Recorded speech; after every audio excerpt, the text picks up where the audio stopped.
ഈ അൾത്താരയിൽ നിന്ന് പുറത്തേക്ക് നോക്കുമ്പോൾ വളരെ സുന്ദരമാണ് നിങ്ങളുടെ ദേവാലയത്തിൻ്റെയും മുറ്റത്തുമുള്ള അലങ്കാരം കാണാൻ. അത് തിരുനാളിന് ഏറെ യോജിച്ച വിധത്തിലുള്ള ഒരു അലങ്കാരവുമാണ്. നിങ്ങൾ കാണുന്ന ഈ വർണ്ണവിളക്കുകളെല്ലാം ചുവപ്പും ഗോൾഡൻ യെല്ലോ കളറിലുമുള്ളതാണ്, വാമുമാണ്. അത് കൃത്യമായും തിരുനാളിൻ്റെ അർത്ഥത്തെ നമുക്ക് സൂചിപ്പിച്ചു തരുന്നതാണ്. ചുവപ്പ് മാർട്ടിടത്തിൻ്റെ, രക്തസാക്ഷിത്വത്തിൻ്റെ, ബലിദാനത്തിൻ്റെ നിറമായി എല്ലാവരും കാണാറുണ്ട്. ഗോൾഡൻ യെല്ലോ അത് റോയൽറ്റിയുടെ കളറാണ്, മഹത്വത്തിൻ്റെ, രാജകീയതയുടെ, പ്രൗഢിയുടെ, ശ്രേഷ്ഠതയുടെ നിറമായിട്ടാണ് എല്ലാവരും പറയുക. ബലിദാനം മഹത്വമായി തീരുമ്പോൾ നാം ആഘോഷിക്കുന്ന വിശുദ്ധ സെബസ്ത്യാനോസിന്റെ തിരുനാളിന് നമ്മുടെ ജീവിതത്തോട് ചില കാര്യങ്ങൾ പറയുവാനുണ്ടെന്ന് നമുക്ക് മനസ്സിലാകും.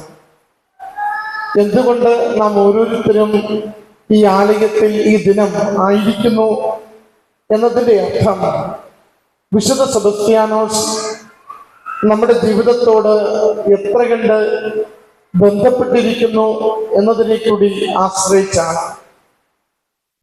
കഴിഞ്ഞ കുറച്ചധികം നാളുകളായി നമ്മുടെ ഈ ലൊരേറ്റോ ഇടവകയെ കുറിച്ച് കേൾക്കുന്നതൊക്കെയും വലിയ സന്തോഷമുള്ള വർത്തമാനങ്ങളാണ്. ജോസഫ് അച്ഛൻ വന്നതിന് ശേഷം അത്ഭുതത്തോടുകൂടി കേൾക്കുന്നത് ഓരോന്നും ഇതെങ്ങനെ സാധിച്ചെടുക്കുന്നുവെന്ന് പലതവണ എന്നോട് തന്നെ ഞാൻ ചോദിച്ചിട്ടുണ്ട്. അതിലേറ്റവും മനസ്സിൽ സന്തോഷം നൽകിയതും തൃപ്തി നൽകിയതും കേൾക്കുവാൻ ഇനിയും ആഗ്രഹിക്കുന്നതും ഇവിടെ നടന്നുകൊണ്ടിരിക്കുന്ന ഈ ഭവനങ്ങളുടെ നിർമ്മാണമാണ്. ഏറെ ക്ലേശം അനുഭവിക്കുന്ന കുടുംബങ്ങൾക്ക് വേണ്ടി നമ്മൾ ഒരുമിച്ച് ആ മാതാവിൻ്റെ കുംഭമാസത്തിൽ നൽകുന്ന നേർച്ച ചേർത്ത് വെച്ചുകൊണ്ട് നമ്മുടെ ഇടവകയിൽ കഴിഞ്ഞ കുറച്ച് നാളായി ചെയ്തുകൊണ്ടിരിക്കുന്ന ഭവനങ്ങളുടെ നിർമ്മാണം, അത് ജയിഷ്ഠതാപത്രി ആഗ്രഹത്തോടു കൂടി രൂപതയിൽ എല്ലാ ഇടവകയിലും രൂപതയുടെ 75ാം ജൂബിലിയോടനുബന്ധിച്ച് 75 ഭവനങ്ങൾ പൂർത്തീകരിക്കണമെന്ന് ഏതാണ്ടൊരു 4 വർഷം മുമ്പ് ആഹ്വാനം ചെയ്തതാണ്. ആഗ്രഹത്തോടു കൂടി ഇടവകകൾ അതിന് മുന്നോട്ട് വരണം എന്ന് ആഹ്വാനം ചെയ്തതാണ്. ഒട്ടുമിക്ക ഇടവകകളിലും വിരലിൽ എണ്ണാവുന്ന 2-3 ഇടവക ഒഴിച്ച് എല്ലായിടത്തും ഇത് ചെയ്യുവാൻ വേണ്ടി മടിയോ മുന്നിട്ടിറങ്ങുവാനുള്ള പ്രയാസമോ, ആളുകൾ അവർക്ക് കൊടുത്താൽ ഇവർക്ക് കൊടുത്താൽ എന്ത് പറയുമെന്ന പരാതിയെക്കുറിച്ചുള്ള പേടിയോ മൂലം പിൻവലിഞ്ഞു നിൽക്കുമ്പോൾ ഇവിടെ ജോസഫ് അച്ഛൻ നിങ്ങളോടൊപ്പം ചേർന്ന് ഓരോ തവണയും ഓരോരോ ഭവനങ്ങളുടെ നിർമ്മാണത്തിലേക്ക് ഇങ്ങനെ മുന്നോട്ട് പോയിക്കൊണ്ടിരിക്കുകയാണ്. ഞാൻ വെറുതെ വന്നപ്പോ അച്ഛനോട് ചോദിച്ചു, ഇപ്പൊ വല്ലതും നടക്കുന്നുണ്ടോ? അച്ഛൻ പറഞ്ഞു, ഒരെണ്ണം ചെയ്തുകൊണ്ടിരിക്കുകയാണ്. വല്ലതും കയ്യിൽ മിച്ചമുണ്ടോ? 2.5 ചെയ്യാനുള്ളത് മിച്ചമുണ്ട്. 2 വീടിനും പിന്നെ പകുതിക്കുള്ളതും കയ്യിലിരിപ്പുണ്ട്. അത് CRZ പ്രശ്നങ്ങൾ മാറാൻ വേണ്ടി 1-2 വീട്ടുകാരുടെ കാര്യങ്ങൾ ഇങ്ങനെ നോക്കിക്കൊണ്ടിരിക്കുകയാണ്. അത്ഭുതത്തോടു കൂടിയാണ് ഞാനിത് കേട്ടുകൊണ്ടിരുന്നത്. കാരണം ജോസഫ് അച്ഛൻ്റെ ഒരു രീതിയിൽ വളരെ തന്മയത്വത്തോടു കൂടി നമ്മുടെ ഈ സമൂഹത്തെ കൂട്ടായ്മയിൽ നിർത്തിക്കൊണ്ട് ഈ കാര്യങ്ങൾ ധൈര്യപൂർവം സന്തോഷത്തോടെ മുന്നോട്ട് കൊണ്ടുപോകുന്നു എന്നത് നമുക്ക് ഈ നാടുകളിൽ നൽകുവാനാവുന്ന ഉചിതമായ ക്രൈസ്തവ സാക്ഷ്യമാണിത്. നമുക്ക് ഈ നാടുകളിൽ ലോകത്തിന് കൊടുക്കുവാനാവുന്ന ഉചിതമായ ക്രൈസ്തവ സാക്ഷ്യമാണിത്. മറ്റൊന്നുകൂടി ഞാൻ വെറുതെ അച്ഛനോട്, നമ്മൾ നാട്ടുഭാഷയിൽ പറയില്ല, ചൊറിയാൻ വേണ്ടി ഞാൻ ചോദിച്ചു, രൂപതയിൽ നിന്ന് ഈ ചെയ്ത വീടിനൊക്കെ പൈസ വാങ്ങിയോ? കാരണം എനിക്കറിയാം 2-3 ആയെന്ന്. ഉടനെ ജോസഫ് അച്ഛൻ പറഞ്ഞു, ഒരെണ്ണത്തിന് മാത്രം ആ സമയത്ത് ഇത്തിരി പരിങ്ങില്ലായതുകൊണ്ട് അത് CRZ-ന്റെതും സർക്കാരിന്റെ ലൈഫിന്റെ പദ്ധതിയിൽ നിന്ന് കിട്ടത്തില്ല എന്ന് അറിയാമായിരുന്നത് കൊണ്ട് മാത്രം ചോദിച്ചു. ബാക്കിയൊന്നും വാങ്ങാൻ പോയില്ല. ഞങ്ങളും ആ കുടുംബവും ചേർന്ന് ഭവന നിർമ്മാണം മുന്നോട്ട് പോയിക്കൊണ്ടിരിക്കുന്നു. വേറെ ഏതെങ്കിലും ഇടവകയിൽ ആവശ്യമുള്ളവർക്ക് പിതാവ് അത് കൊടുത്തോട്ടെ. ഇവിടെ ഇപ്പൊ വലിയ കുഴപ്പമില്ലാതെ ഈ കാര്യം കൊണ്ടുപോകാൻ പറ്റുന്നുണ്ട്. അതൊരു മനസ്സാണ്. തൻ്റെ അജഗണത്തോടൊപ്പം ചേർന്ന് തൻ്റെ ഇടവകയ്ക്ക് വേണ്ടത് ഓരോന്നും ഏറ്റവും നന്നായി കണ്ടെത്തി ചെയ്യുവാനുള്ള ഒരു നല്ല മനസ്സ്. ഞാൻ അദ്ദേഹത്തിന് നിങ്ങളുടെ ഓഡിറ്റോറിയം ഒന്ന് നോക്കി നടന്ന് കണ്ടു.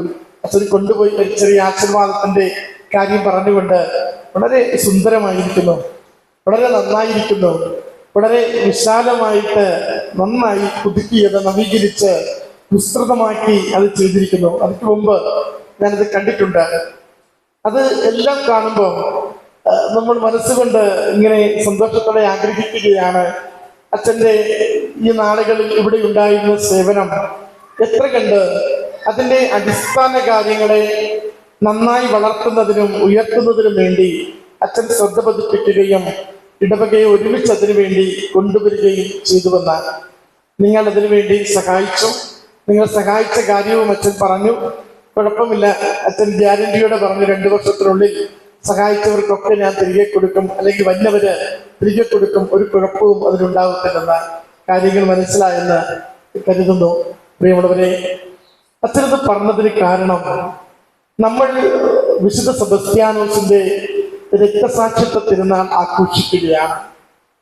രക്തസാക്ഷിത്വ തിരുനാൾ ആഘോഷിക്കുമ്പോൾ ക്രിസ്തുവിന് വേണ്ടി ജീവൻ കൊടുക്കുന്നത് വരെ സാക്ഷ്യം വഹിച്ചു എന്നതാണ് സെബസ്ത്യാനോസിന്റെ പ്രത്യേകത.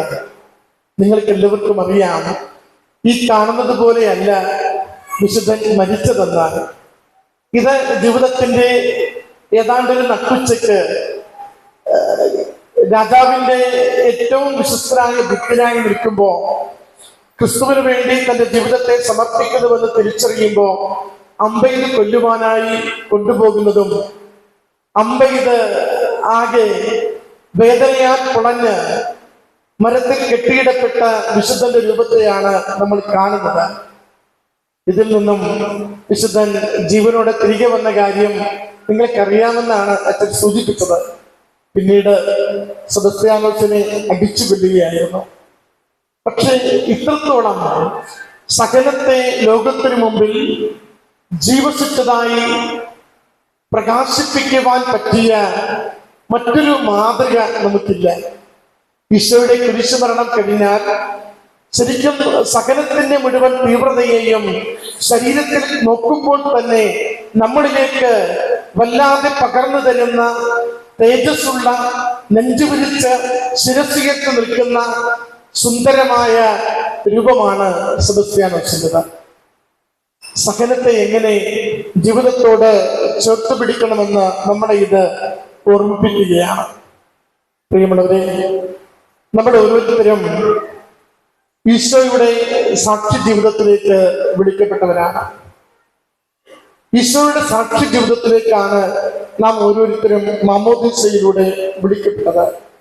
എത്രത്തോളം ക്രിസ്തുവിന് സാക്ഷിയായി നാം ജീവിക്കുന്ന കുടുംബത്തിലും വ്യാപരിക്കുന്ന സമൂഹത്തിലും നമ്മളെ തന്നെ ശിരസുയർത്തി കൊടുക്കുവാൻ നമുക്ക് സാധിക്കുന്നുണ്ട് എന്നതിനെ കുറിച്ച് ഈ തിരുനാൾ ദിനങ്ങളിൽ ചിന്തിക്കണം.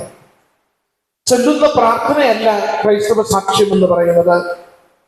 പ്രവൃത്തികളിലൂടെ നിരന്തരം പ്രഘോഷിക്കപ്പെടുന്ന വിശ്വാസമാണ് ക്രൈസ്തവ സാക്ഷ്യമായി നിലനിൽക്കേണ്ടത്.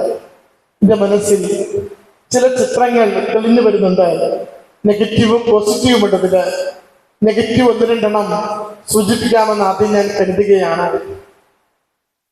ഒരു ചെറുപ്പക്കാരായ 2 വ്യക്തികൾ ഒരു ദിനം വന്ന് വളരെ കാര്യമായി അവരുടെ ജീവിതത്തെ കുറിച്ച് സംസാരിച്ചു കൊണ്ടിരുന്നു. ഇന്ന് നമ്മുടെ നാട്ടിൽ കാണുന്ന പുതിയൊരു പ്രവണതയുടെ കാര്യമാണ് മക്കൾ പറയുന്നത്. ഒരാൾ വിദേശത്ത് പഠിക്കുകയാണ്, ജോലിക്ക് വേണ്ടി പരിശ്രമിക്കുന്നു.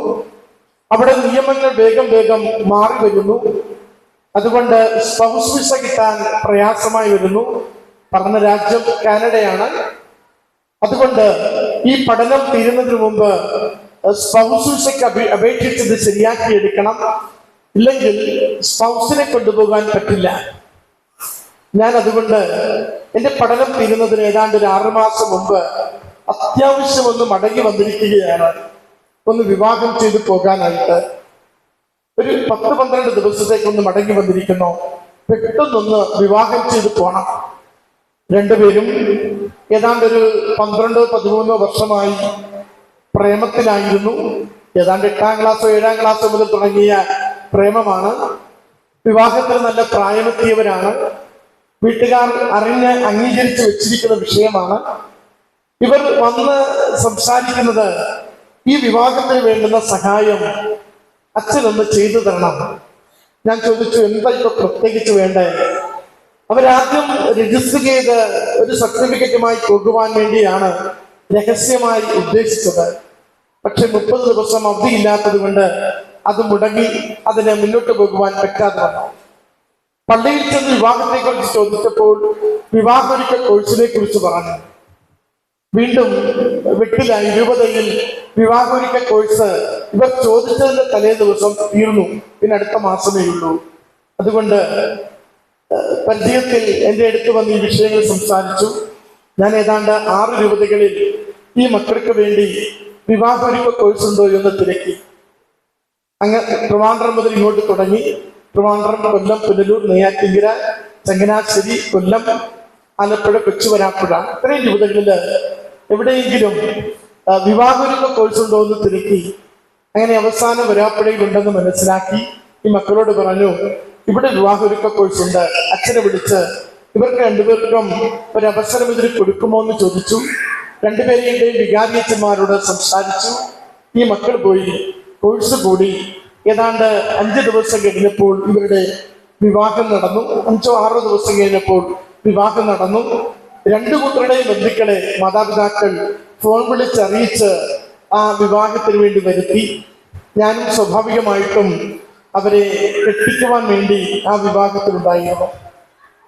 വിവാഹം കഴിഞ്ഞ് 2 നാൾ കഴിഞ്ഞ് മകൾ തിരികെ പോയി. പിന്നെ ഞാൻ ചെന്ന് കാണുന്ന വാർത്ത ഇന്നും എൻ്റെ കണ്ണിൽ നിന്ന് മായാത്ത ഒരു കണ്ണീരാണ്.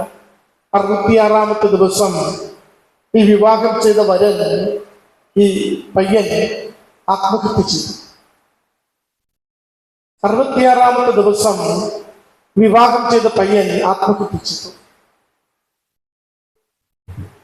ഒരാൾ വിദേശത്തും ഒരാൾ നാട്ടിലുമാണ്. തമ്മിൽ സംസാരിച്ച് വഴക്ക് തുടങ്ങിയതാണ്. മറ്റാരും അറിയാതെ വഴക്ക് വലുതായി. അതവസാനം ജീവിതം തീരുന്ന അവസ്ഥയിലേക്ക് എത്തിച്ചെടുത്തു.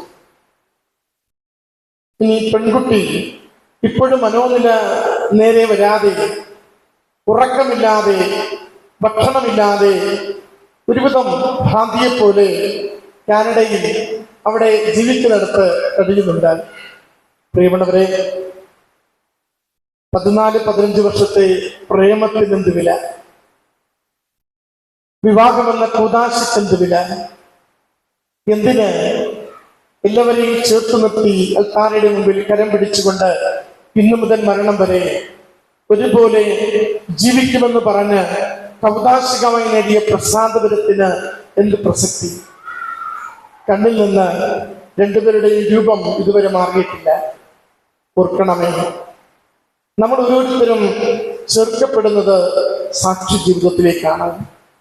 നമ്മൾ ഓരോരുത്തരും വിളിക്കപ്പെട്ടിരിക്കുന്നത് ക്രിസ്തുവിന്റെ സാക്ഷിയായി ലോകത്തിൽ ശിരസ്സുയർത്തി നിൽക്കുവാനാണ്.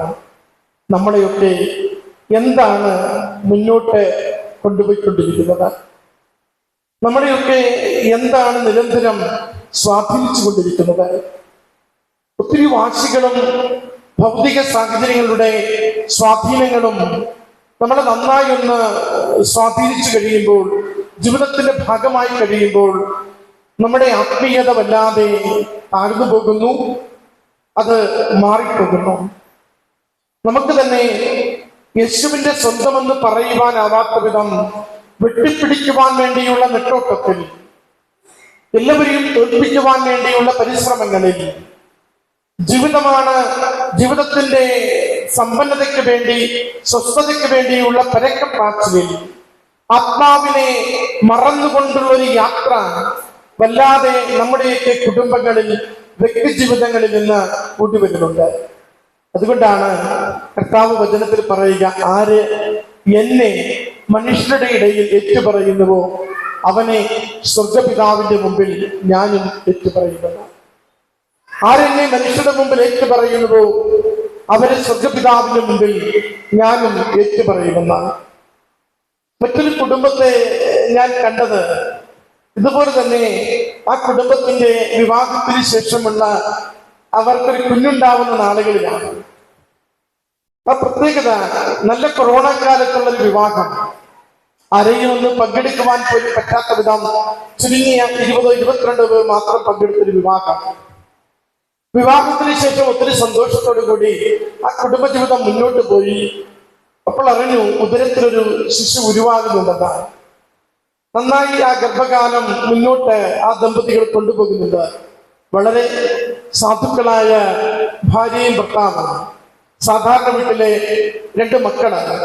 അവരിത് മുന്നോട്ട് കൊണ്ടുപോയി. ഏതാണ്ട് അവസാനത്തെ 7-ാം മാസത്തെയൊക്കെ സ്കാനിങ് വരികയൊന്നും യാതൊരു പ്രശ്നവും ഒന്നും കേൾക്കുന്നില്ല.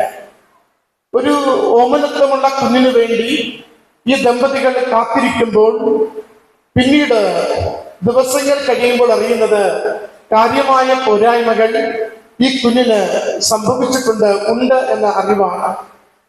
ആശുപത്രിയിൽ അഡ്മിറ്റായി 9-ാം മാസം ഒരു കണക്കിന് എത്തിച്ചെടുത്തു. 9 ദിവസം വരെ അത് പോയില്ല.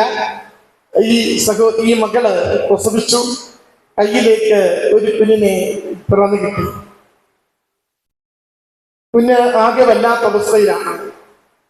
ജനറ്റിക് ഡിസോർഡർ എന്ന് 6-7 മാസത്തെ പരിശോധനകളിലൂടെ തിരിച്ചറിഞ്ഞു. വന്നിരിക്കുന്ന പ്രശ്നം, കൊച്ചിന്റെ നാവിന്റെ പേശികൾക്ക് ബലമില്ല. അതുകൊണ്ട് പാല് വലിച്ചു കുടിക്കുവാനോ എന്തെങ്കിലും നാവ് ചലിപ്പിച്ച് കഴിക്കുവാനോ കുഞ്ഞിന് ശക്തിയില്ല. അതുപോലെ തന്നെ തലച്ചോറ്, കഴുത്തിന് വലിയ ഉറപ്പില്ല. ശരിക്കും ഈ 2 ദമ്പതികൾ ഇവർ വല്ലാതെ തകർന്നുപോയി. ആദ്യത്തെ കാഴ്ചയിൽ വെച്ചാൽ സ്വപ്നത്തിൽ പ്രതീക്ഷിക്കാത്തൊരു കുഞ്ഞിനെയാണ് കരങ്ങളിലേക്ക് കിട്ടിയിരിക്കുന്നത്. മാമോദീസയാണ് വിവാഹം പോലെ നടത്തുവാൻ അവർ ആഗ്രഹിച്ചത്. വിവാഹത്തിനാളില്ലാതിരുന്നത് കൊണ്ട് ഈ കുഞ്ഞിനെ എത്ര ദിവസം, എത്ര നാൾ ഇങ്ങനെ മുന്നോട്ട് കൊണ്ടുപോകും, ഇതിനെ കിട്ടുമോ എന്ന് പോലും അവരാകെ ആദ്യ പിടിച്ചു. ഞാൻ അവരുടെ മുൻപത്തെ വികാരിയായിരുന്നു. ഇപ്പൊ ജൂഡച്ചൻ ആ പള്ളിയിൽ കുർബാന ചെയ്യുന്നുണ്ട്, നമ്മുടെ കുർബാനയിൽ വെച്ച്.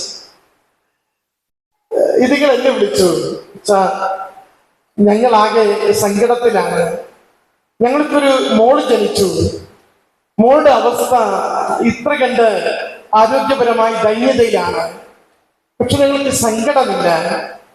കാരണം ഏൽപ്പിക്കുവാനാവുന്ന കരങ്ങളിലല്ലേ കർത്താവിനെ കുറവുള്ള മക്കളെ തരാനാകും. ഞങ്ങളത് ഉള്ളറിഞ്ഞുകൊണ്ട് കുഞ്ഞിനെ സ്വീകരിക്കുന്നു. പക്ഷേ ഈ കുഞ്ഞിനെ മുന്നോട്ട് കൊണ്ടുപോകാൻ വേണ്ടി അച്ഛനൊന്ന് പ്രാർത്ഥിക്കണം. ഞാൻ പിന്നീട് കണ്ടത് ഈ കുഞ്ഞുമായി ഈ മാതാപിതാക്കളുടെ വലിയൊരു പോരാട്ടമായിരുന്നു.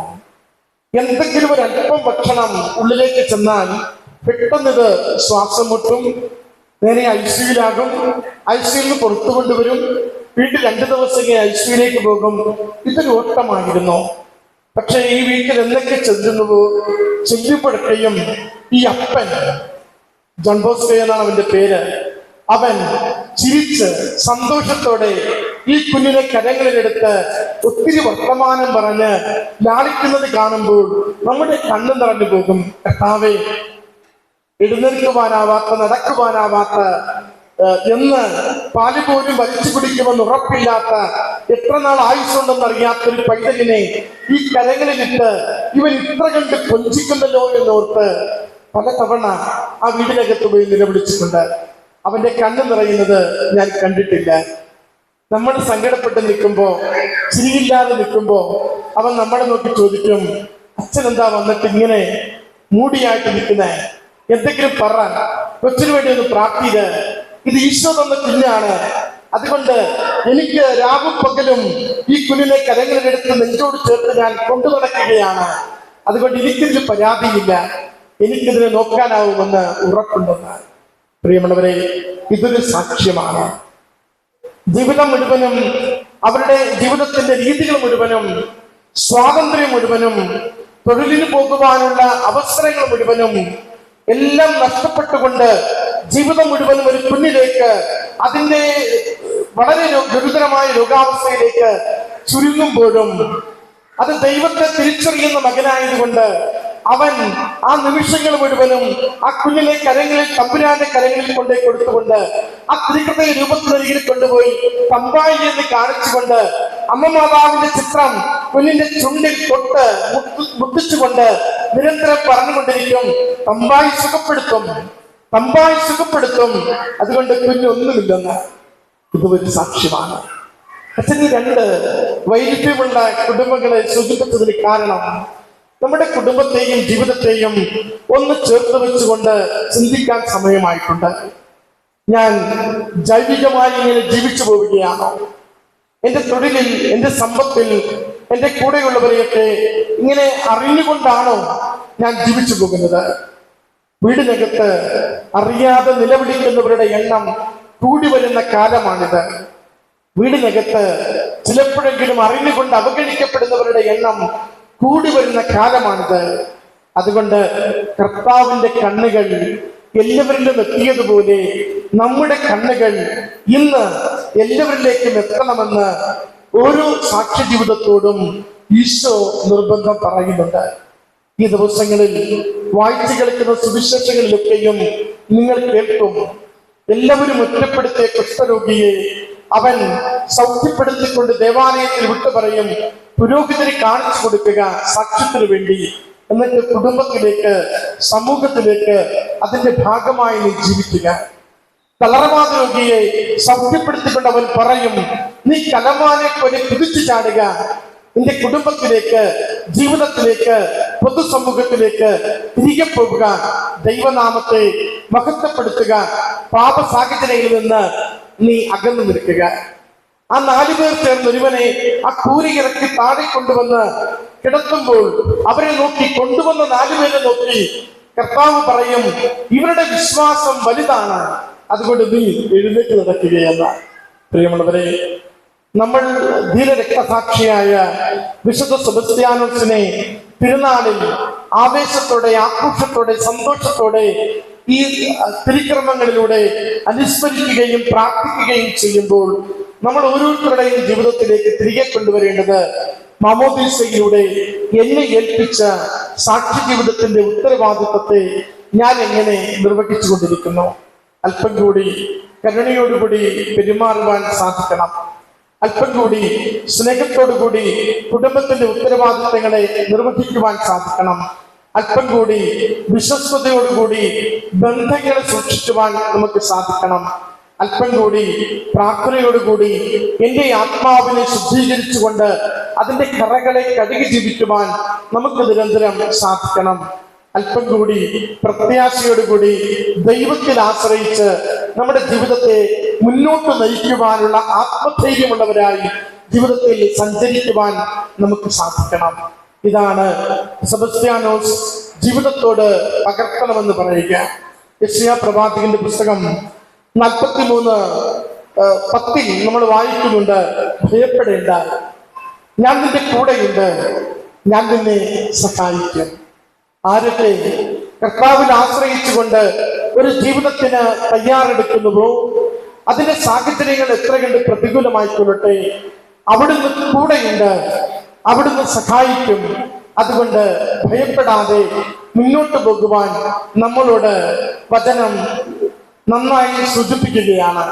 സങ്കീർത്തനം 23:4 നമ്മളോട് നിരന്തരം ചെവികളിൽ മന്ത്രിച്ചു തരും, മരണത്തിന്റെ നിഴൽവേള താഴ്വരയിലൂടെയാണ് ഞാൻ നടക്കുന്നതെങ്കിലും അങ്ങന്റെ കൂടെയുള്ളതിനാൽ ഞാൻ ഒന്നിനെയും ഭയപ്പെടില്ല, അവന്റെ ചെങ്കോലും ദണ്ഡും എന്നെ ആശ്വസിപ്പിക്കും. ചിലപ്പോൾ വല്ലാത്ത രോഗത്തിലൂടെ നിങ്ങൾ പ്രവേശിച്ചിട്ടുണ്ടാകും. കുടുംബത്തിനകത്ത് തന്നെ ഉൾക്കൊള്ളാനാവാത്ത സങ്കടങ്ങൾ നൽകിക്കൊണ്ട് ആരെങ്കിലും നമ്മളെ നിരന്തരം വേദനിപ്പിക്കുന്നുണ്ടാകും. ചിലപ്പോഴെങ്കിലും എത്ര കണ്ട് നന്മയായി കുടുംബത്തിന് വേണ്ടി ചെയ്തു കൊടുത്തിട്ടും അതിന്റെ വില തിരിച്ചറിയാവാതെ കുത്തിനോപ്പിക്കുന്ന വാക്കുകളിലൂടെ നമ്മളെ കുറ്റപ്പെടുത്തുന്നുണ്ടാവും. ചിലപ്പോഴെങ്കിലും ഓരോ പരിശ്രമവും പരാജയമായി എത്ര കഷ്ടപ്പെട്ടിട്ടും ആഗ്രഹിച്ച ജോലിയിലേക്കോ പഠന മികവിലേക്കോ എത്താനാവാതെ നമ്മൾ പ്രേക്ഷിക്കുന്നുണ്ടാകും. കടബാധ്യതകളും സാഹചര്യങ്ങളുടെ പ്രയാസങ്ങളും നമ്മുടെ ജീവിതത്തെ ഇങ്ങനെ വലിഞ്ഞു മുറുക്കിക്കൊണ്ട് വല്ലാതെ നമ്മളെ ബുദ്ധിമുട്ടിക്കുന്നുണ്ടാകും. ആശ്രയം എവിടെയാണ്? പ്രത്യാശ എവിടെയാണ്? മദ്യത്തിലാണോ? ലഹരിയിലാണോ? അതോ കർത്താവിലാണോ? നാം അകന്നു മാറാതെ കർത്താവിന്റെ അരികിലേക്ക് ചേർന്ന് നിൽക്കുവാൻ നമുക്ക് സാധിക്കുമെങ്കിൽ ഓർക്കണമേ, ഏതു വലിയ തകർച്ചയിൽ നിന്നും അവിടുന്ന് നമ്മെ കരം പിടിച്ചുയർത്തും. ഏതു വലിയ തകർച്ചയിൽ നിന്നും അവിടുന്ന് നമ്മെ കരം പിടിച്ചുയർത്തും. ലോകത്തിന് മുമ്പിൽ എന്റെ ദാരിദ്ര്യത്തെ നോക്കിക്കൊണ്ട് പറയുവാനാവണം, എന്റെ കർത്താവ് എന്റെ നാഥനായതുകൊണ്ട് എന്റെ ഈശ്വരന് ഇഷ്ടമില്ലാത്തതൊന്നും എന്റെ ഈ കുടുംബത്തിനകത്ത് പ്രവർത്തിക്കില്ല. എന്റെ കരങ്ങൾക്കുള്ളിലേക്ക് അനർഹമായതൊന്നും ഞാൻ ശേഖരിക്കത്തില്ല. ഞാൻ ആരെയും പഠിച്ചുകൊണ്ടും ഇകഴ്ത്തിക്കൊണ്ടും മുറിപ്പെടുത്തിക്കൊണ്ടും എന്റെ സന്തോഷത്തിന് വേണ്ടി എന്റെ കുടുംബത്തിന് വേണ്ടി ജീവിക്കത്തില്ല. ഇങ്ങനെ ഒരു നല്ല സംസ്കാരം, ഒരു നല്ല ജീവിതക്രമം നമ്മളിൽ രൂപപ്പെടുത്തുവാൻ സാധിക്കുന്നുണ്ടെങ്കിൽ ഓർക്കണമേ, അത് ക്രിസ്തുവിന് ഈ ലോകത്തിൽ നിങ്ങൾക്ക് കൊടുക്കുവാനാകുന്ന സാക്ഷി ജീവിതമാണ്. നമ്മുടെ കുടുംബത്തെയും അതിന്റെ ഓരോ സാഹചര്യത്തെയും ഈശോയുടെ അരികിൽ കൊണ്ടുവന്ന് ഒന്ന് വിലയിരുത്തൽ നടത്തണം. ഇത് ഈശോ ഇഷ്ടപ്പെടുന്നതാണോ? അത് ഈശോ സങ്കടപ്പെടുന്നതാണോ? നിങ്ങൾ ദമ്പതികൾ നിങ്ങളുടെ പെരുമാറ്റങ്ങളെ ഒന്ന് കൊണ്ടുവന്ന് ചോദിക്കണം, ഈശോ ഇഷ്ടപ്പെടുന്നതാണോ? ഈശോ സങ്കടപ്പെടുന്നതാണോ? ഒരു വാക്ക് അത്തരത്തിൽ നിന്ന് പുറത്തേക്ക് നിങ്ങൾ കുറ്റപ്പെടുത്തലായി പങ്കാളിക്ക് കൊടുക്കുമ്പോൾ ഓർക്കണമേ, അത് കേട്ടു നിൽക്കുന്ന ഓരോരുത്തർക്കും ഒരു കണ്ണീരിന്റെ, ഒരു കലർപ്പിന്റെ, ഒരു കറുപ്പിന്റെ വേദന കൈമാറുന്നുണ്ട്. അതുകൊണ്ട് നിങ്ങൾ നിഷ്കളങ്കമായി ദാമ്പത്യത്തെ സ്നേഹിക്കുന്നതിന്, ദമ്പതികൾ സ്നേഹിക്കുന്നതിന് വേണ്ടി തയ്യാറാകണം. അതുകൊണ്ട് ചില സങ്കടങ്ങളെ നമുക്ക് മാറ്റുവാനുള്ള വഴികൾ അറിഞ്ഞെന്ന് വരില്ല. ഞാൻ കൃപാസനത്തിലാണ് ഈ അടുത്ത കാലത്ത് ശുശ്രൂഷ ചെയ്യുന്നത്. ഓരോ ദിനവും ആയിരക്കണക്കിന് മക്കൾ വന്നു പോകുന്ന ഇടമാണ് കൃപാസനമെന്ന് നിങ്ങൾക്ക് കുറെ പേർക്കെങ്കിലും അറിയാമായിരിക്കും. കണ്ണീരുമായി വരുന്നവർ സന്തോഷത്തോടെ തുള്ളിച്ചാടി പോകുന്നത് ഓരോ ദിവസവും കണ്ടുകൊണ്ടിരിപ്പുണ്ട്. ഇങ്ങനെ വരുന്നവരുടെ ജീവിത പ്രശ്നങ്ങൾ കേൾക്കുമ്പോൾ ഇതെങ്ങനെ പരിഹരിക്കപ്പെടുമെന്ന് അത്ഭുതത്തോടും ആശങ്കയോടും കൂടി കാണാറുണ്ട്. അവർ പറയുന്ന കാര്യങ്ങൾ, ജീവിതത്തിന്റെ അവരുടെ തകർച്ചകൾ, ജീവിതം കടന്നു പോകുന്ന ഭയങ്കരമായ പ്രതിസന്ധികൾ, ആർക്കും രക്ഷിക്കുവാനാവാത്തത്ര കുടിയിൽ കിടക്കുന്ന ജീവിത പ്രശ്നങ്ങൾ ഒക്കെ വന്ന് ഇവർ പറയുമ്പോൾ നമ്മൾ ഓർക്കും, ദൈവമേ, ഇതെങ്ങനെയാണ് ഇതിന് പരിഹാരമുണ്ടാവുക? പക്ഷേ ഇതേ മനുഷ്യർ തന്നെ ഒരു 3, 4, 5, 6 മാസം കഴിഞ്ഞ് ഈ അൾത്താരയിൽ വന്നു നിന്ന് പറയുന്നത് കേൾക്കുമ്പോൾ നമ്മൾ ഓർക്കും, നമ്മുടെ വിശ്വാസം എത്രയോ ചെറുതാണ്. എത്ര അവിശ്വാസത്തോടു കൂടിയാണ് നമ്മളൊക്കെ ദൈവസന്നിധിയിൽ വ്യാപരിക്കുന്നത്. കൃപാസനത്തിൽ ഇന്ന് കേൾക്കുന്ന സാക്ഷ്യങ്ങളിൽ, അവിടെ ഓരോരുത്തരും ജീവിതാനുഭവങ്ങളെ പങ്കുവെക്കുമ്പോൾ എന്നും ശ്രദ്ധയോടെ നമ്മളെ ആകർഷിക്കുന്നത് അക്രൈസ്തവരുടെ സാക്ഷികളാണ്. അക്രൈസ്തവരുടെ സാക്ഷ്യങ്ങൾ.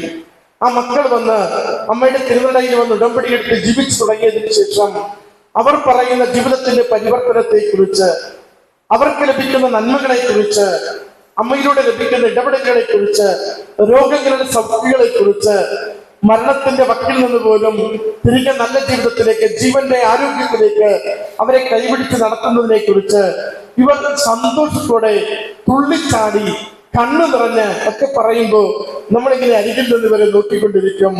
ദൈവമേ, നീ എത്ര മഹോന്നതൻ, നിന്റെ നാമം എത്രയോ വലുത്. നിന്റെ നാമത്തെ ഇവർ പ്രകീർത്തിക്കുമ്പോൾ, നിന്റെ നാമത്തെ ഇവർ ലോകത്തിന് മുമ്പിൽ പ്രഖ്യാപിക്കുമ്പോൾ അവർക്ക് നീ കൊടുക്കുന്ന കരുണയുടെ, കരുതലിന്റെ അനുഭവം എത്രയോ ശ്രേഷ്ഠമാണെന്ന്. പ്രിയമുള്ളവരെ, ക്രിസ്തുവിന് വേണ്ടി ജീവിക്കുവാൻ ഒരിക്കലും മടിക്കരുത്. ക്രിസ്തുവിന്റെ സ്വന്തമാണ് നാം എന്ന് പറയുവാൻ ഒരിക്കലും നമ്മൾ സങ്കോചം തോന്നരുത്. കാരണം നീ എൻ്റെ പ്രിയപുത്രൻ, നിന്നിൽ ഞാൻ പ്രസാദിച്ചിരിക്കുന്നുവെന്ന ആ വാക്യത്തോടു കൂടിയാണ് ജ്ഞാനസ്നാന തിരുനാളിന്റെ യേശുവിന്റെ പരസ്യ ജീവിതത്തിന്റെ ആരംഭം കുറിക്കുന്നത്. നമ്മൾ ഓരോരുത്തരും മകനെ മകളെ നീ എന്റെ പ്രിയപുത്രനെന്ന് പേര് ചൊല്ലി വിളിച്ച് ഈശോ മാമോദീസയിലൂടെ നമ്മളെ സ്വന്തമാക്കിയെങ്കിൽ നമുക്ക് ലഭിച്ചിരിക്കുന്ന 20, 40, 60, 80 വർഷം നീളുന്ന ഈ ജീവിതത്തിന് ക്രിസ്തുവിന് തിരികെ കൊടുക്കുവാൻ നമുക്ക് എന്തുണ്ട്? ക്രിസ്തുവിന് തിരികെ കൊടുക്കുവാൻ നമുക്ക് എന്തുണ്ട്? നമുക്കൊരു ജീവിതം നൽകി, നമുക്കൊരു കുടുംബം നൽകി, നമുക്ക് ജോലി നൽകി, നമുക്ക് മക്കളെ നൽകി, നമുക്ക് ഇത്രത്തോളം ആയുസ് നൽകി, ഇത്രത്തോളം ആരോഗ്യം നൽകി, എല്ലാം നൽകിയത് ഈശോയാണെങ്കിൽ ഈശോയ്ക്ക് തിരികെ കൊടുക്കുവാൻ നമുക്ക് എന്തുണ്ട്? ഇടയ്ക്ക് സ്വയം ചോദിച്ചുകൊണ്ട് പറയണം, എന്റെ ആത്മാവുണ്ടെന്ന്. ഈശോയ്ക്ക് തിരികെ കൊടുക്കുവാൻ എന്റെ ആത്മാവിനെ ഈ ലോകത്തിൽ ഞാൻ സൂക്ഷിക്കുമെന്ന്.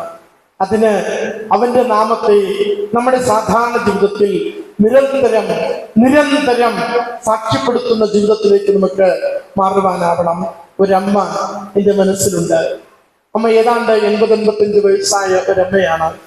അമ്മയോട് ഞാൻ പറഞ്ഞു, അമ്മ ഇനി പള്ളിയിലോട്ട് വരണ്ട. രാവിലെ 6 മണിക്കല്ലേ പള്ളിയിലെ കുർബാന, രാവിലെയുള്ള കുർബാന രാവിലെ 6 മണിക്കല്ലേ. 80 വയസ്സ് കഴിഞ്ഞില്ലേ, വല്ലയിടത്തും തട്ടി വീണാൽ എന്ത് ചെയ്യും? അതുകൊണ്ട് അമ്മ ഇരുട്ടത്ത് രാവിലെ ഇനി പള്ളിയിലോട്ട് വരണ്ട. അമ്മ എന്നെ ഇങ്ങനെ മുഖത്ത് അല്പനേരം നോക്കി നിന്നിട്ട് മറുപടി പറഞ്ഞു, പള്ളിയിലേക്ക് വരുമ്പോഴല്ലേ വീണ് മരിക്കേണ്ടത്, പള്ളിയിലേക്ക് വരുമ്പോഴല്ലേ വീണ് മരിക്കേണ്ടത്. എന്റെ ഈശോയെ കാണാൻ വരുമ്പോൾ, എന്റെ ഈശോയുടെ സന്നിധിയിലാകുമ്പോൾ മരിച്ചാൽ എന്താ? ഇനി ജീവിച്ചിട്ട് എന്ത് കിട്ടാനാ? വയസ്സ് 82 ആയില്ലേ. അതുകൊണ്ട് ഒരു കുർബാന നഷ്ടപ്പെട്ടാൽ എന്റെ ഒരു ദിവസം നഷ്ടപ്പെട്ടു.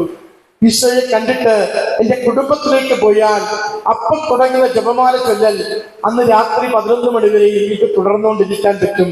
അതുകൊണ്ട് എനിക്കിന്ന് ഈശോയുടെ അരികിലുള്ള സംസർഗം, സംസാരം, പ്രാർത്ഥന അതുകൊണ്ട് എന്റെ കുടുംബത്തെ നെയ്തുകൊണ്ടിരിക്കുകയാണ്. ഞാൻ 34-35 വയസ്സിൽ വിധവയായ ഒരു അമ്മയാണ്. എന്റെ 4 മക്കൾ ഇന്നവരായിരിക്കുന്ന വിദേശ രാജ്യങ്ങളിൽ വളരെ പ്രൗഢിയോടുകൂടി ജീവിക്കുന്നുവെങ്കിൽ അതിന്റെ വൈദഗ്ധ്യത്തിൽ എന്റെ കർത്താവിന്റെ അൾത്താരയിൽ വന്ന് ഞാൻ കണ്ണീരോടുകൂടി കണ്ട എന്റെ കുർബാനയുടെ അനുഗ്രഹമാണ്. എന്റെ കരങ്ങളിലൂടെ ചൊല്ലിത്തീർത്തന്റെ ജപമാലയുടെ അനുഗ്രഹമാണ്. അതുകൊണ്ട് കണ്ണടയും വരെയും എന്റെ കാലടികൾ മുഴുവനും ഈ അൾത്താരയിലേക്ക് മാത്രമേ ചുവടുവെക്കുകയുള്ളൂ. ഇതൊരു ബലമാണ്.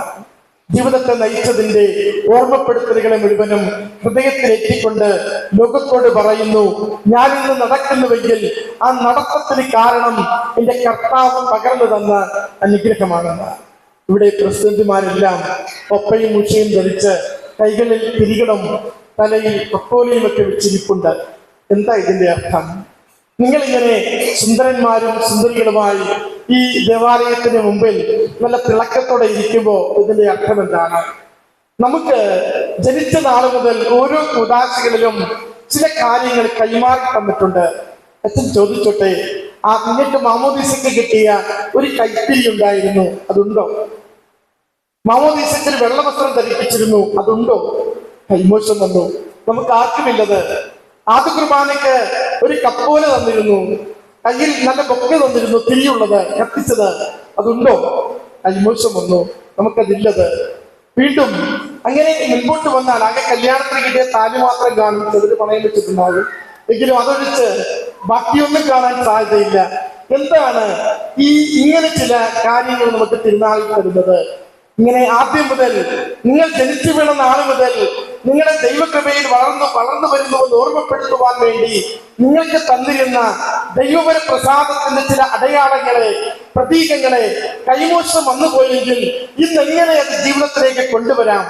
നിങ്ങൾ തിരുനാളിന്റെ പ്രസിദ്ധിയാകുമ്പോൾ ഒരു തിരിയും ഒരു കപ്പോലയും നിങ്ങളുടെ കരങ്ങളിലേക്ക് തന്നുകൊണ്ട് പറയും, ഇത് ക്രിസ്തുവിന്റെ പ്രകാശമാണ്.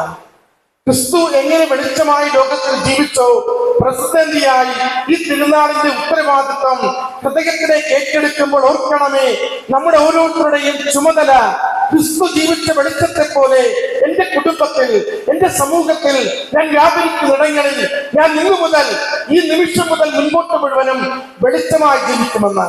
അതുകൊണ്ട് ഒരു കാരണവശാലും പെരുന്നാൾ കഴിയുമ്പോൾ ഈ തിരി ഇവിടെ വെച്ചിട്ട് പോകരുത്. നടയിൽ കൊണ്ട് വെക്കണം.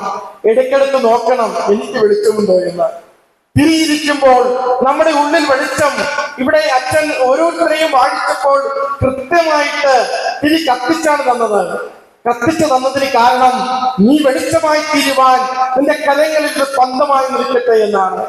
നീ വെളിച്ചമായി തീരുവാൻ നിന്റെ കരങ്ങളിൽ വിശ്വാസത്തിന്റെ വെളിച്ചം, ക്രിസ്തുവിന്റെ വെളിച്ചം ജീവിതത്തിൽ മുന്നോട്ട് കൊണ്ടുപോകുവാൻ നിനക്കിത് ഉപകരിക്കട്ടെ എന്നാണ്. അതുകൊണ്ട് ഈ തിരി വീട്ടിൽ കൊണ്ടുപോയിട്ട് ഇടയ്ക്കിടയ്ക്ക് നോക്കിയിട്ട് പറയണം, അന്ന് കിട്ടിയ അതേ വെളിച്ചത്തിന്റെ പ്രഭയിലാണോ ജീവിക്കുന്നത്? ഇടയ്ക്ക് കെട്ടുപോയെങ്കിൽ വീണ്ടും വന്ന് കവിതാശികമായ വെളിച്ചത്തെ ഊതിക്കത്തിക്കണം. ഇതെന്താണ് ഈ കപ്പോല? കപ്പോല കിരീടമാണ്. ആർക്കാ കിരീടം കൊടുക്കുന്നത്? കിരീടം കൊടുക്കുന്നത് മഹത്വപ്പെടുത്തുമ്പോഴാണ്. കിരീടം കൊടുക്കുന്നത് മഹത്വപ്പെടുത്തുമ്പോഴാണ്. നമ്മുടെ ചടങ്ങുകളിൽ 2 തവണയാണ് ഇപ്പൊ കിരീടങ്ങൾ ഉള്ളത്. കിരീടം നമ്മൾ വെച്ചു കൊടുക്കുന്നത്. മാമോദീസയിൽ ആരാധനാക്രമത്തിൽ കിരീടമില്ലെങ്കിലും ഫോട്ടോ എടുക്കുമ്പോൾ പിള്ളേർക്ക് എല്ലാവർക്കും കിരീടമുണ്ട്. മാമോദീസയിൽ നമുക്കറിയാം, ഫോട്ടോ എടുക്കുമ്പോ നമ്മൾ വീട്ടിൽ നിന്ന് കൊണ്ടുവരുന്ന കിരീടം തലയിൽ വെച്ചു കൊടുത്താണ് കുഞ്ഞിനെ കിരീടം അണിയിക്കുന്നത്. കാരണം ഒരു പ്രസാദവത്തോടുകൂടി ഇതാ ക്രിസ്തുവിന്റെ സാക്ഷിയായി മഹത്വത്തിന്റെ കുഞ്ഞായി നീ ജീവിച്ചു തുടങ്ങുവാൻ വേണ്ടി രാജാവിനെ പോലെ രാജകുമാരിയെ പോലെ നിന്റെ ജീവിതം തുടങ്ങുകയെന്ന് അതിന്റെ അർത്ഥം. പിന്നീട് കിരീടം തരുന്നത് മരിച്ചു കിടക്കുമ്പോഴാണ്.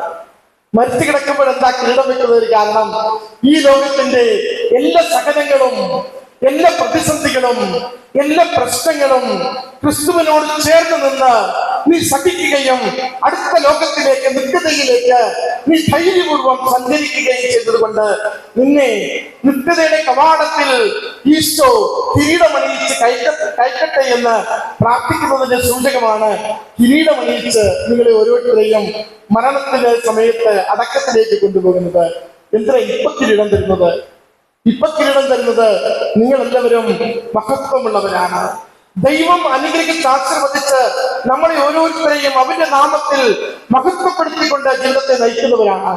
അതുകൊണ്ട് ഇടയ്ക്ക് വീട്ടിലത് എടുത്ത് നോക്കിയിട്ട് പറയണം, ഞാനിപ്പോൾ എങ്ങനെയാണ്? ഞാനിപ്പോൾ ഉയർന്ന മനസ്സോടെ, നിറഞ്ഞ ആത്മീയതയോടെ, സ്നേഹത്തിന്റെ തികവോടുകൂടി ജീവിക്കുന്ന ഒരാളാണോ? അതോ മൊത്തം ഉണങ്ങിപ്പോയോ? അതോ മൊത്തം ചതഞ്ഞരഞ്ഞു പോയോ? അതോ പ്രതീക്ഷകളില്ലാതെ ജീവിക്കുകയാണോ? അതുകൊണ്ട് ഇടയ്ക്കിടയ്ക്ക് തിരുനാളുകളിലേക്ക്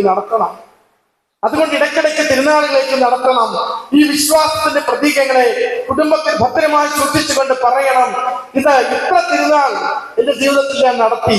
കാരണം എന്തിനാ? പൈസ പിടിക്കാൻ വേണ്ടിയല്ല, മറിച്ച് എന്റെ വിശ്വാസത്തിന്റെ പ്രഘോഷണമാണ്. എന്റെ കർത്താവിനോട് എന്റെ സ്നേഹത്തിന്റെ അടയാളമാണെന്ന് പ്രിയമുള്ളവരെ അച്ഛൻ ചുരുക്കുകയാണ്. സെബസ്ത്യാനോസ് മരിച്ചുകൊണ്ട് ക്രിസ്തുവിൽ സാക്ഷ്യം വഹിച്ചുവെന്ന് നാം ചരിത്രത്തിൽ വായിക്കുമ്പോൾ ഓർക്കണമേ, കലർപ്പില്ലാത്ത വിശ്വാസത്തോടുകൂടി, വിശ്വസ്തതയുള്ള സമർപ്പണത്തോടുകൂടി ജീവിതത്തെ ക്രിസ്തുവിന് വേണ്ടി കൊടുക്കുമ്പോൾ അവൻ നമുക്ക് നൽകുന്നത് സന്തോഷത്തിന്റെ, നിത്യസമ്മാനത്തിന്റെ, സ്നേഹത്തിന്റെ ഒരു തുടർച്ചയായ ജീവിതമാണ്. അതുകൊണ്ട് ഇപ്പോൾ അല്പ സങ്കടങ്ങളുണ്ടെങ്കിൽ, ഇപ്പോ അല്പ രോഗങ്ങളുണ്ടെങ്കിൽ, ഇപ്പോ ചില പരാതികളുണ്ടെങ്കിൽ, ഇപ്പോ എല്ലാ കാര്യങ്ങളും ആഗ്രഹിക്കുന്നത് പോലെ നടക്കുന്നില്ലെങ്കിൽ പരാതിപ്പെടരുത്. പരാതിപ്പെടാതെ ഉള്ളിൽ സ്വീകരിക്കുന്നതിന്റെ പേരാണ് സഹനം. പരിഭവങ്ങളില്ലാതെ സ്വീകരിക്കുന്ന വേദനയുടെ പേരാണ് സഹനം. പരിഭവത്തോടുകൂടിയല്ല, ഭർത്താവിനെ പരിഭവത്തോടുകൂടി സ്വീകരിക്കരുത്, ഭാര്യയെ പരിഭവത്തോടുകൂടി സ്വീകരിക്കരുത്, മക്കളെ കുറിച്ച് പരിഭവം പറഞ്ഞ് നടക്കരുത്. പറയണം, എന്റെ ജീവിതത്തോട് എന്റെ ദൈവം ഇവരെ കൂട്ടിച്ചേർത്ത് നൽകിയെങ്കിൽ ഞാനിത് എന്റെ ഹൃദയത്തോട് ചേർത്ത് പിടിച്ച് കുറവുകളില്ല കുറ്റപ്പെടുത്താതെ, പരിഭവിക്കാതെ ഇവരുമായി ജീവിച്ച് ഞാൻ മുന്നോട്ട് പോകുമെങ്കിൽ അതെനിക്ക് നിത്യതയുടെ ദിനങ്ങളിലേക്ക് എന്റെ ദൈവം എനിക്ക് വേണ്ടി ഒരുക്കി തരുന്ന നിക്ഷേപത്തിന്റെ ഏറ്റവും ശ്രേഷ്ഠമായ അടയാളങ്ങളാണ്. അതുകൊണ്ട് സ്വർഗത്തിന് നിക്ഷേപം കൂട്ടുവാൻ സഹനങ്ങൾ എപ്പോഴും നല്ലതാണെന്ന് പറയും. സ്വർഗത്തിന് നിക്ഷേപം കൂട്ടുവാൻ കൂടെയുള്ളവരെ സ്നേഹിക്കണം, കുറ്റപ്പെടുത്താതെ അവരോടൊപ്പം ജീവിക്കുവാൻ നമുക്ക് സാധിക്കണം. ഒരു ഗ്ലോറിയും ഒരു മഹത്വവും വേദനകളില്ലാതെ കിട്ടില്ല. ഒരു ജീവിതത്തിന്റെ ഉയർച്ചയും കഠിനാധ്വാനമില്ലാതെ കിട്ടില്ല. വിശ്വാസത്തിൽ, കഠിനാധ്വാനത്തിൽ, ജീവിതത്തിൽ മുന്നേറുവാൻ നമുക്ക് വിശുദ്ധ സെബസ്ത്യാനോസ് ധൈര്യത്തോടുകൂടി സഹായം തരട്ടെ എന്ന് പ്രാർത്ഥിക്കുന്നു. നമ്മുടെ ജീവിതങ്ങളെ, നമ്മുടെ കുടുംബങ്ങളെ, കൂടെ ആയിരിക്കുന്ന ഓരോരുത്തരെയും കർത്താവിന്റെ അൾത്താരയിലേക്ക് കൊടുത്തുകൊണ്ട് പ്രാർത്ഥിക്കണം. നാളിതുവരെയും നടത്തിയതിനും നയിച്ചതിനും ഒത്തിരി നന്ദി. ഈ ദിവസങ്ങളിൽ കടന്നു പോകുന്ന പ്രയാസങ്ങളിലും പ്രതിസന്ധികളിലും തരണം ചെയ്യുവാൻ എനിക്ക് നീ കെൽപ്പ് നൽകണമേ. നാളെ സന്തോഷത്തോടെ സ്നേഹത്തോടെ നീ ആഗ്രഹിക്കുന്നത് പോലെ മാത്രം എൻ്റെ കാൽപാദം വെച്ച് മുന്നേറുവാൻ ഓരോ ദിവസവും എന്നെ ശക്തിപ്പെടുത്തുകയും എൻ്റെ കണ്ണുകൾക്ക് നീ കാഴ്ച നൽകുകയും എൻ്റെ കാതുകൾക്ക് നീ കേൾവി നൽകുകയും ചെയ്യണമേ. നിനക്ക് ചേരാത്തതൊന്നും എൻ്റെ ജീവിതത്തിൽ ഉണ്ടാവരുതെന്ന് നീ എപ്പോഴും എന്നെ ഓർമ്മിപ്പിച്ചു കൊണ്ടിരിക്കണമേ. ആമേൻ.